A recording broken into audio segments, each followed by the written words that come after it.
La aprobación de la Resolución 2797 del Consejo de Seguridad de las Naciones Unidas ha transformado de forma definitiva el equilibrio del Magreb y del Atlántico Sur.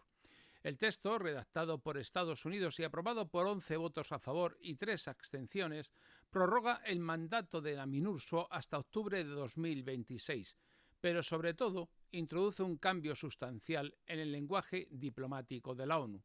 Recordar que la MINURSO es la comisión encargada de preparar el supuesto referéndum que se iba a celebrar tras el alto el fuego de 1991, un referéndum sobre la autodeterminación del pueblo saharaui. Y por primera vez el Consejo adopta como base de negociación el Plan Marroquí de Autonomía para el Sáhara Occidental, presentado en 2007, y lo define como la solución más viable para una resolución duradera. Ese giro sustituye, de hecho, el principio de autodeterminación, fundamento jurídico del proceso desde 1975, por una fórmula de soberanía limitada que consagra la autoridad de Rabat sobre la antigua colonia española. La votación, impulsada por Washington y respaldada por París, cierra medio siglo de equilibrios retóricos y consagra una victoria política para Marruecos que el propio monarca Mohamed VI ha descrito como un cambio histórico.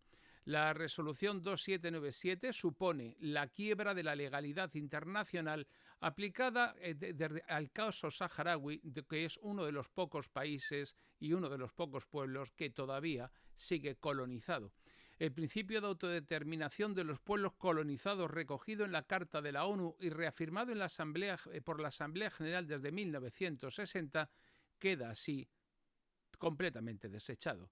También quedan vulnerados los acuerdos de Madrid de 1975, por los que España transfirió la administración, pero no la soberanía, del territorio, así como los compromisos de 1991 que dieron origen al alto el fuego y a la creación de la MINURSO, encargada, como he dicho, de organizar el referéndum de autodeterminación que nunca se celebró porque Marruecos lo obstaculizó.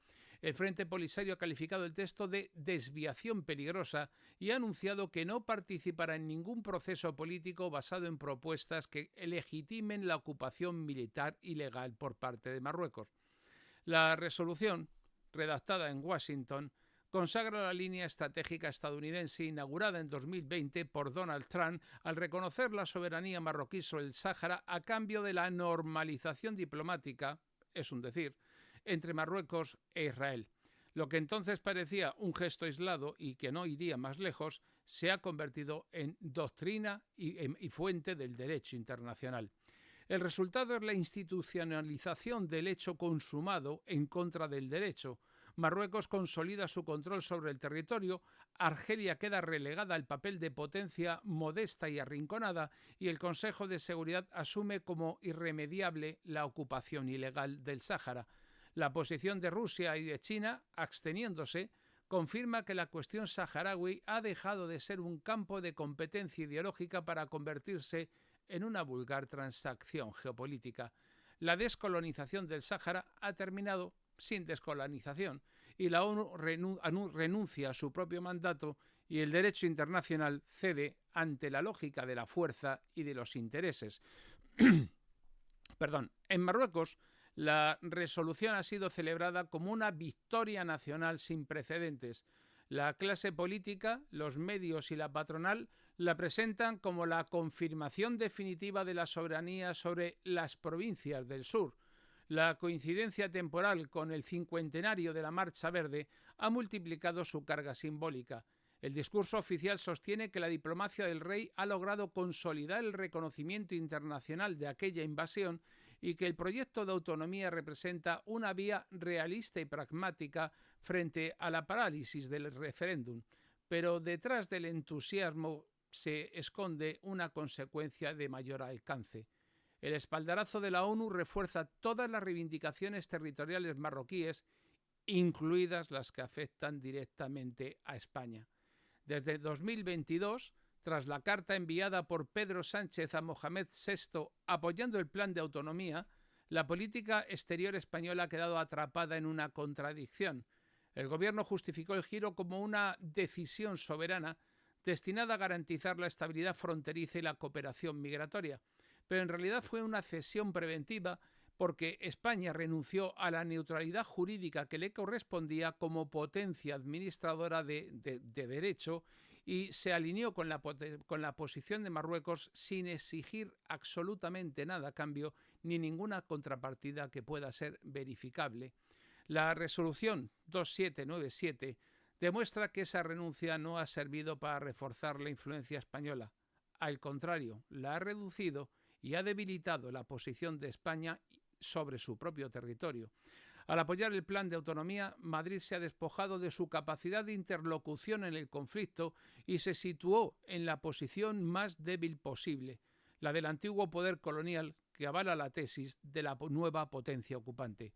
La consecuencia inmediata es el reforzamiento de las 4 grandes reivindicaciones que Rabat mantiene abiertas frente a España.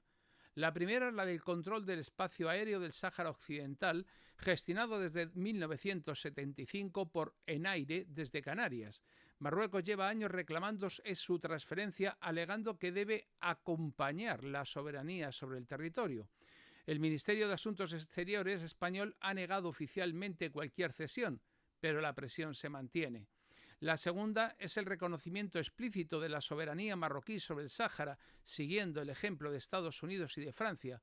Rabat interpreta que el respaldo de Pedro Sánchez al plan de autonomía equivale a ese reconocimiento y lo usa así en su diplomacia bilateral. La tercera reivindicación afecta a la delimitación marítima. En 2020, Marruecos amplió unilateralmente su zona económica exclusiva hasta las 200 millas, solapándola con la que España intenta registrar ante Naciones Unidas, incluyendo las aguas del Sáhara. La disputa abarca incluso al Monte Tropic, un yacimiento submarino de metales raros, y la cuarta es la más sensible: Ceuta, Melilla y Los Peñones, y quién sabe más tarde si no será también Canarias. Marruecos no ha renunciado a su reclamación histórica sobre las 2 ciudades autónomas y desde 2018 aplica una política de asfixia progresiva: cierre intermitente de la aduana, restricciones comerciales, trabas al tránsito de mercancías, control de flujos migratorios como instrumento de presión, es decir, una guerra híbrida desde ese momento contra España. El reconocimiento de la autonomía saharaui bajo soberanía marroquí refuerza el argumento de continuidad territorial. El Gran Marruecos de Mohamed VI va desde Tánger hasta La Güera, y en ese discurso Ceuta y Melilla no son enclaves españoles, son los restos de una ocupación colonial pendiente de normalización, y cada victoria diplomática en la ONU amplía el margen de maniobra de Rabat y reduce la capacidad de respuesta española. El efecto político en España es doble. Por un lado, la resolución 2797 legitima la decisión del gobierno de apoyar el plan marroquí, presentándola como alineada con la posición del Consejo de Seguridad Nacional. Pronto nos dirá el gobierno de Pedro Sánchez que es la de la comunidad internacional. Y por otro, confirma que ese alineamiento no detiene las presiones. Marruecos percibe que puede avanzar sin coste, que España es un país débil. La dependencia española de la cooperación migratoria y del control de fronteras convierte cualquier gesto marroquí en una herramienta de negociación. La reapertura parcial de las aduanas en Ceuta y Melilla o el flujo migratorio hacia Canarias se utilizan como palanca diplomática. El resultado es una asimetría estructural en la que España actúa desde la contención y Marruecos desde la expansión y la iniciativa. El contexto internacional acentúa esa vulnerabilidad. Estados Unidos ve en Marruecos su principal aliado en el Magreb y en el África Occidental. Francia ha seguido el mismo camino. Israel, tras los acuerdos de Abraham, ha convertido su cooperación con Rabat en un eje estratégico que lleva inteligencia, defensa y tecnología en el mismo paquete.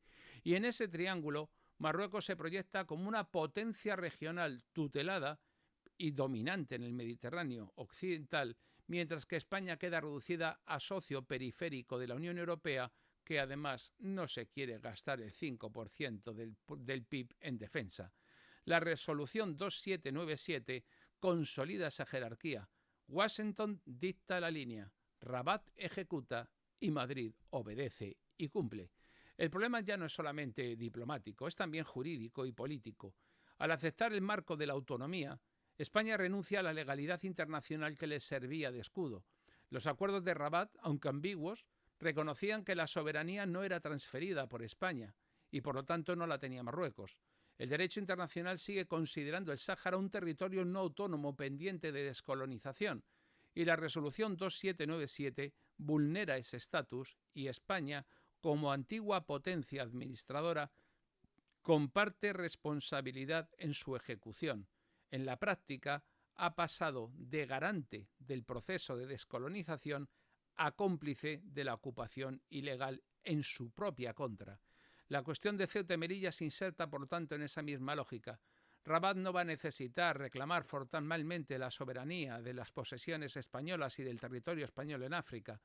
Le basta con modificar las condiciones de su viabilidad económica y administrativa, la asfixia comercial, la presión migratoria y el discurso simbólico del Marruecos completo cumplen esa función.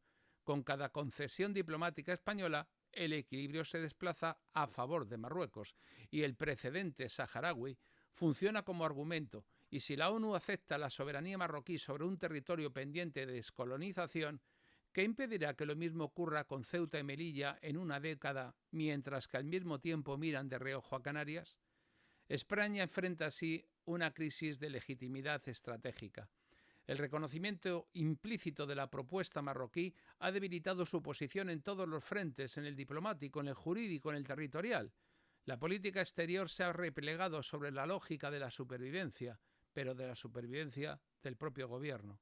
Evitar crisis, garantizar cooperación migratoria, preservar la apariencia de estabilidad y, sobre todo, que Marruecos no haga público lo que sabe de este gobierno corrupto y traidor. Pero esa estrategia defensiva implica una renuncia a la soberanía política y, por lo tanto, un delito de traición cometido por los miembros de este gobierno. Marruecos ha comprendido que puede imponer su agenda mediante presión a este gobierno, que no a España.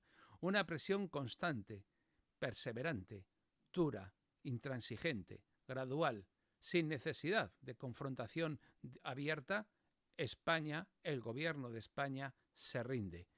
La resolución 2797 es, en el fondo, el acta de defunción del proceso de descolonización del Sáhara y el punto de partida de una nueva etapa de hegemonía marroquí que no concluirá hasta que se hayan hecho con todos los territorios de España en el norte de África y, quién sabe, y muy probablemente con el archipiélago canario. La ONU, que nació como garante del derecho de los pueblos, hoy se dedica a legitimar la ocupación ilegal de un pueblo por otro.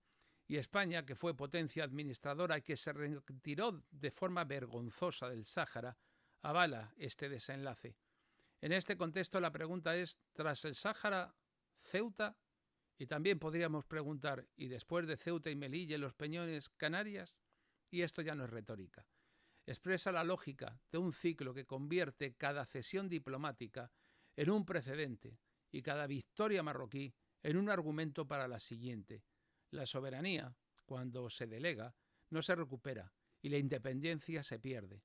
Y la historia enseña que los vacíos estratégicos no permanecen vacíos mucho tiempo y que los traidores, al final, no siempre pagan por su traición.